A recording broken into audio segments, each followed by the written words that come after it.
Gilbert jolted awake, his heart pounding as beads of sweat formed on his forehead. His room was dark except for the dim light of the street lamp seeping through his window. He sat up, breathing heavily, trying to make sense of the terrifying dream he had just experienced. In the dream, his mother, Mrs. Williams, had been involved in a terrible accident. He had seen the wreckage, the flashing ambulance lights, and heard the distant wailing of siren. It felt so real, so vivid, that he could still hear the echoes of screams in his ears. He immediately reached for his phone and checked the time, 27 minutes past 3 a.m. He hesitated for a moment before getting up and tiptoeing towards his mother's room. He gently pushed the door open and found her fast asleep. He didn't want to wake her just yet, but he knew he had to tell her about the dream. Maybe it was nothing, just a nightmare, but something inside him screamed that it was more than that. It felt like a warning. Gilbert returned to his bed, but sleep refused to come. The images of the accidents played over and over in his mind. He tossed and turned, praying silently that it was just his imagination running wild. But deep down, he knew he wouldn't be able to rest until he spoke to his mother in the morning. As dawn approached, he finally got up and prepared himself for what he knew would be a difficult conversation. His mother was a practical woman, not one to believe in dreams or superstitions. He just hoped she would take him seriously this time.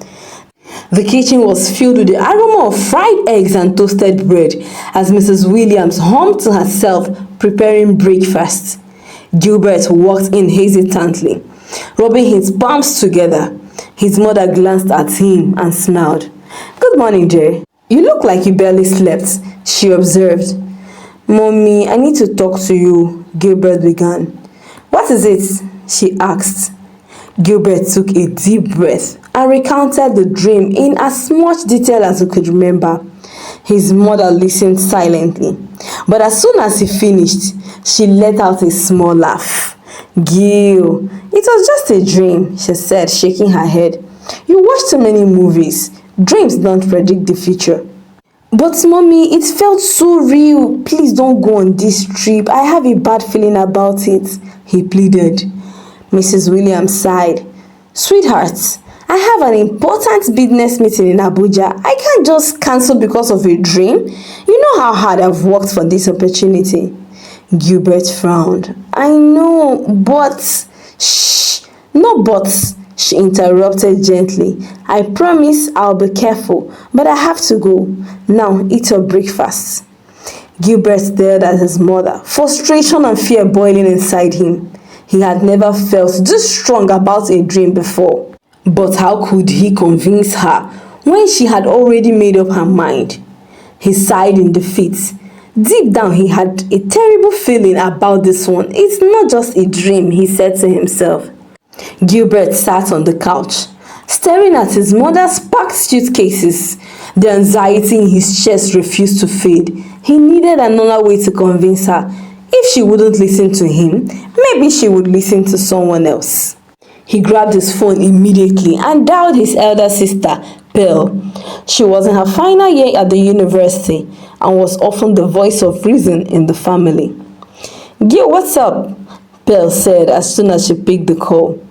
It's mom. I had a bad dream about her trip. It was so real, Pearl. I told her about it, but she won't listen to me. Maybe she will listen to you. Please talk to her." Pearl sighed on the other end of the phone. "Gilbert, you know how mom is. She doesn't believe in things like this. But okay, I'll try." A few minutes later, Pearl called back. "She's not changing her mind," she said. "I told her to be extra careful though. She promised she would. Just pray, okay? Maybe it was just a dream." Gilbert groaned in frustration. "I don't know, Pearl. I have a really bad feeling about this." "I know, little bro," she said gently. "But we can't force her to stay. Let's just keep praying, okay?" Gilbert nodded, even though he still felt uneasy. He wished there was something more he could do. He couldn't shake the feeling that something terrible was about to happen. Later that evening, Gilbert decided to call his father, Mr. Williams, who lived in another city due to work. He hoped his father might convince his mother to reconsider. "Dad, I need to talk to you about something important," Gilbert said as soon as his father answered the call. "What is it, son? You sound serious." Mr. Williams responded, his voice calm but firm. Gilbert hesitated for a moment before explaining everything in his dream. There was a brief silence on the other end of the phone. Mr. Williams sighed. "Gil, I understand that you're worried, but you know your mother. She's always been strong-willed. If she has made up her mind to go, there is literally little anyone can do to stop her." "But Dad, what if something happens? I can't shake off this feeling," Gilbert insisted. His father was quiet again. Then he finally said, "I'll call her and talk to her, okay? But in the meantime, I just want you to pray. Sometimes all we can do is trust God." Gilbert sighed. "All right, Dad. Please just try to convince her. Please try, please." After the call, he felt slightly better, knowing that his father would intervene. He could only hope that his mother would listen before it was too late. The next morning, as his mother prepared to leave, Gilbert felt a rising panic in his chest. He stood by the front door, blocking her way. "Mommy, please don't go now. Mommy, please don't go," he begged one last time. Mrs. Williams sighed. "Gilbert, I understand you're worried, but I'll be fine. I'll call you as soon as I land, alright?" Gilbert swallowed hard. "At least take a different flight or delay it, please." "I can't. Everything is scheduled. Trust me, my dear. Nothing bad will happen." Gilbert felt helpless as he watched her step into the waiting taxi. He wanted to scream, to do something to stop her, but he couldn't. Gilbert sat in the living room, staring at his phone. His mother had left an hour ago, yet the uneasiness in his heart refused to fade.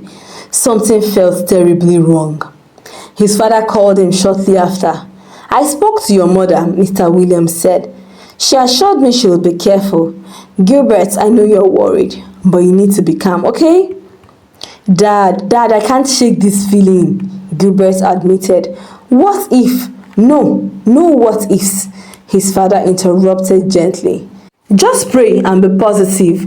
She'll be fine." Gilbert sighed. "All right, Dad."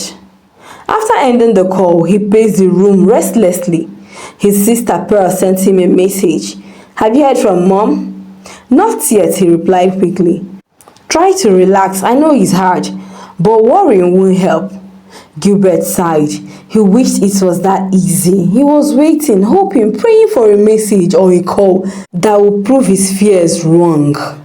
Gilbert's phone vibrated, and when he saw the caller's ID, his heart nearly stopped. It was an unknown number. His hands trembled as he answered. "Hello? Hello, is this Gilbert Williams?" a voice asked. "Yes, who is it?" he asked, his heart pounding in his chest. "I'm calling from Central Hospital," the voice said. "Your number was one of the emergency contacts saved on Mrs. Williams' phone. Do you know her?" Yes, she's my mom," he replied sharply as his stomach churned. "Your mother was involved in an accident. We need a family member to come immediately," the caller said. Gilbert's breath hitched. "Accident? No, this can't be," he whispered. "Sir, please remain calm. She is in critical condition. We need you to come to Central Hospital as soon as possible." He felt like the world was collapsing around him. The dream, it had come true. Why wasn't his mother the one calling? Is she still alive? Was his mother fighting for her life? His thoughts raced. Gilbert grabbed his keys and dashed out of the house. His legs felt weak, but he forced himself to move. He flagged down the first taxi he saw. "Central Hospital, please, as fast as you can." The driver, sensing the urgency, sped off without asking questions. Gilbert's mind raced as he prayed silently. "Please, God, let her be okay. Don't let me lose her." Traffic seemed worse than usual. Every second felt like an eternity. Finally, they arrived. He spotted the reception and rushed forward. "I'm Gilbert Williams. My mother was brought in here. Where is she?" The nurse checked the files. "She is in the emergency room. A doctor will speak to you soon. Please have a seat." "I don't want to sit. I need to see her," Gilbert cried out, desperation clear in his voice. Just then, a doctor who had heard him approached. "Mr. Williams, please come with me."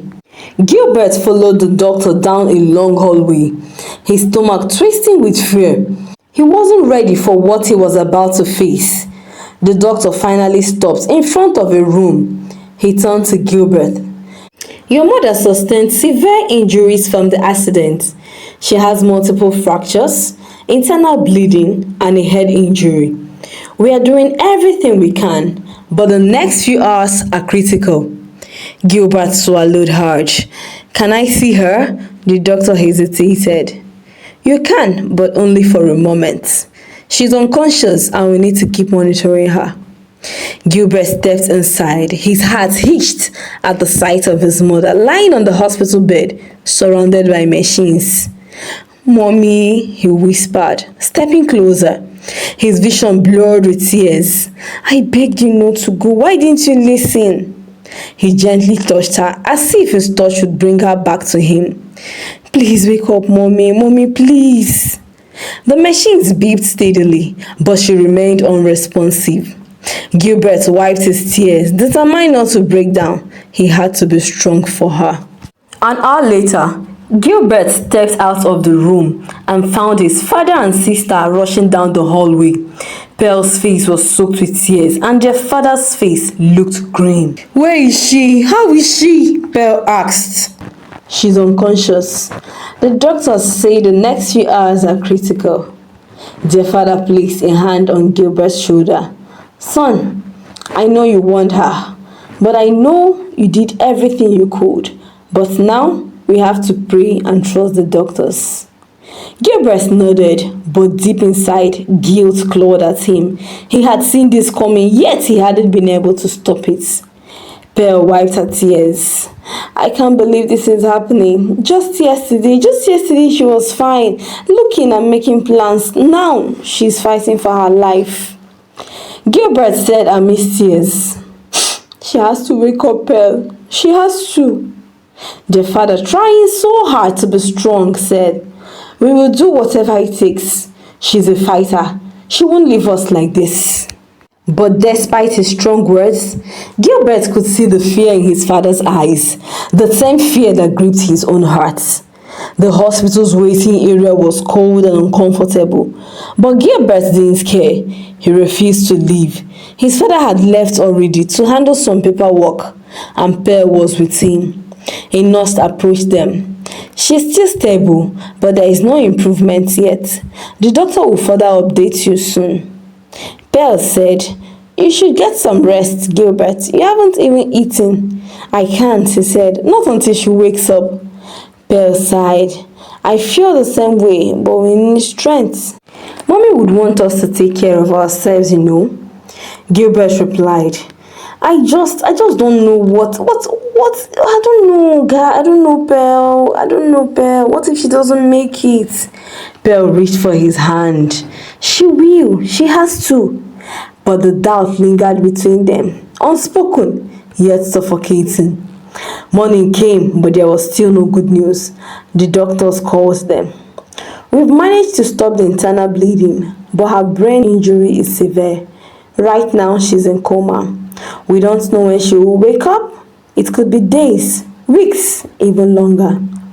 Gilbert felt like someone had punched him in the stomach. "But she will wake, right?" The doctor hesitated. We hope so. But we have to prepare for all possibilities. Her body is weak. She needs time to heal."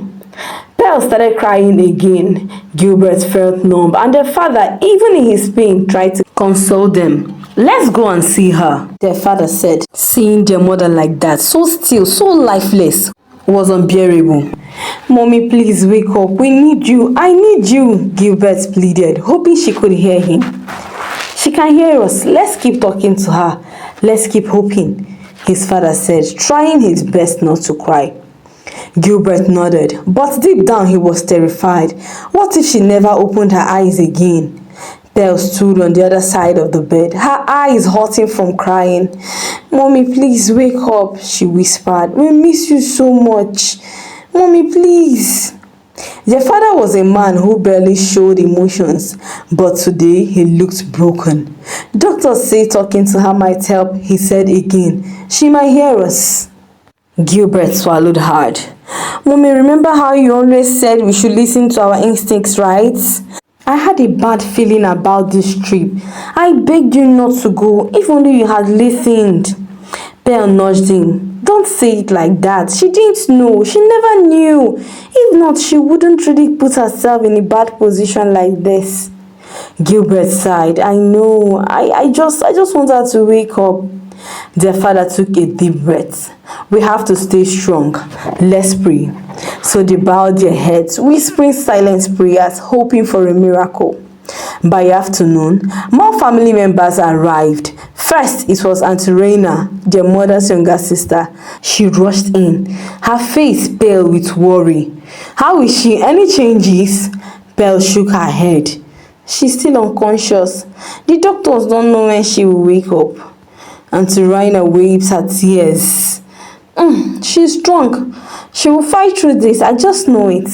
Cousins, uncles, and friends trickled in, all offering prayers and words of encouragement.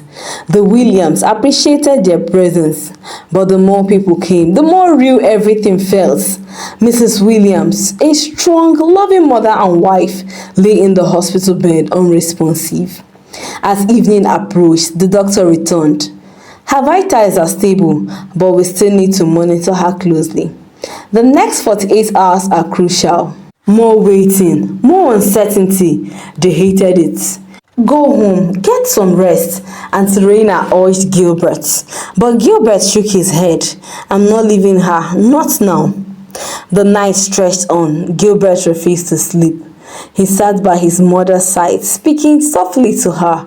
He told her about the things she was missing, the TV shows they always watched together, the funny things Pearl had done, even their father's cooking attempts. "You need to wake up, Mommy. We need you." Mr. Williams and Pearl were seated in the waiting room. It was just him and their mother now. He sighed, feeling tired. Just then, he felt the faintest squeeze on his hand. His heart nearly stopped. He froze. "Mommy," he whispered urgently. "Another weak squeeze." Gilbert gasped. "Pearl! Dad! Come quick, come quick!" Pearl jolted awake. Their father rushed in. "What happened?" She squeezed my hand. "I swear she did that, I swear." The doctor was called in immediately. He checked her reflexes and nodded. "This is a good sign. It means she's fighting to come back." Gilbert felt a wave of relief wash over him. "She's coming back to us. I know she will." "Let's keep praying. She's not giving up, and neither will we," Mr. Williams said. For the first time in days, hope filled the room. Gilbert sat at his mother's side, watching her closely. His heart pounded with a mixture of hope and fear. He had felt her hand squeeze his. But what if it was just reflex? And what if she didn't wake up after all? Pearl sat beside him, saying a silent prayer. The doctor had said it was a good sign, but waiting was unbearable. Then it happened. Their mother's fingers twitched again. Her eyelids fluttered slightly. Gilbert shot up from his chair. Mommy, can you hear me?" Her breathing changed slightly, becoming deeper. Then, ever so slowly, her eyes opened just a little. "Dad, Pearl, she's awake!" Pearl let out a small gasp, rushing to the bedside. Their father hurried over as well, his eyes wide with emotions. "Sweetheart, can you hear us?" Their mother's lips parted, and the faintest whisper came out. "Honey, Gil, Pearl." Tears streamed down Gilbert's face. "Yes, Mommy, we're here. We've been waiting for you." A tear slipped from the corner of her eyes as she tried to focus on them. "What happened?" Her voice was weak. But it was the most beautiful sound they had ever heard. The doctor rushed in as soon as he heard the news. He checked her vitals, nodding with satisfaction. She's awake, but she's very weak. We need to monitor her closely. Gilbert held his mother's hand tightly. You scared us, Mommy. We thought we lost you. She tried to smile, but it was barely there. I'm sorry. I should have listened. Their father wiped his eyes. Don't worry about that now. Just focus on getting better for now, honey, okay? The next few hours were a blur of medical checks and cautious optimism. Their mother drifted in and out of consciousness, exhausted from the ordeal, but each time she woke up, she looked stronger. Auntie Reina arrived and burst into tears upon seeing her sister awake. You gave us all a heart attack. Don't ever do that again. Their mother let out a weak chuckle. I didn't plan to. For the first time in days, laughter filled the room. As their mother's strength slowly returned, she began asking questions about the accident. She didn't remember much, only that she had ignored Gilbert's warning and gone on a trip anyway. Gilbert, you saw it that morning, didn't you? She asked one evening when they were alone. Gilbert hesitated before nodding. I had a dream, Mommy, a bad one. I begged you not to go, but you didn't listen. Tears filled her eyes. I should have listened. I put you all through so much pain. I will never ignore your instincts again. Gilbert squeezed her hand. I just thank God you're alive. That's all that matters. She smiled weakly. You have a special gift, my son. Never ignore it and never stop speaking up, even if people don't believe you. Gilbert nodded, a deep sense of understanding settling within him. This experience had changed them. It has changed them all. A week later, their mother was moved out of the ICU. She was still weak, but she was improving every day. Pearl and Gilbert took turns staying with her while their father handled every other thing. His friends and family visited often, bringing food, prayers, and laughter. The once tense atmosphere had turned hopeful. One evening, as Gilbert sat beside his mother, she took his hand. Gilbert, I want you to promise me something. Anything, Mommy. Promise me that if you ever have another dream like this, you won't be afraid to speak up, no matter what. Gilbert nodded without hesitation. I promise. She smiled, squeezing his hand. Good, because I believe you saved my life. Gilbert's heart swelled with emotions. Maybe he had, and maybe, just maybe, he would do it again someday. 2 weeks later, they were discharged. The entire family gathered at home to celebrate, thankful for the miracle they had received. As she stepped into their house, she sighed with relief. I never thought I would see this place again. Don't say that, Mommy, Pearl scolded playfully. You are not going anywhere anytime soon. Their father laughed. That's right. We have been given another chance and we won't take it for granted. As the evening went on, laughter and warmth filled their home once again. But something had changed. They were closer now, more appreciative of one another, and Gilbert knew without a doubt that his dreams were not just dreams. That night, as he lay in bed, he whispered a silent prayer of gratitude. He didn't know what the future held, but he knew one thing for sure: he would never again ignore his instincts. And neither would his family. From ignoring our instincts to valuing the gifts in our loved ones to being more appreciative of each other are one of the few lessons to be learned from this story. Like, share, subscribe, and turn on post notification. Till I bring another intriguing African story your way, God bless you.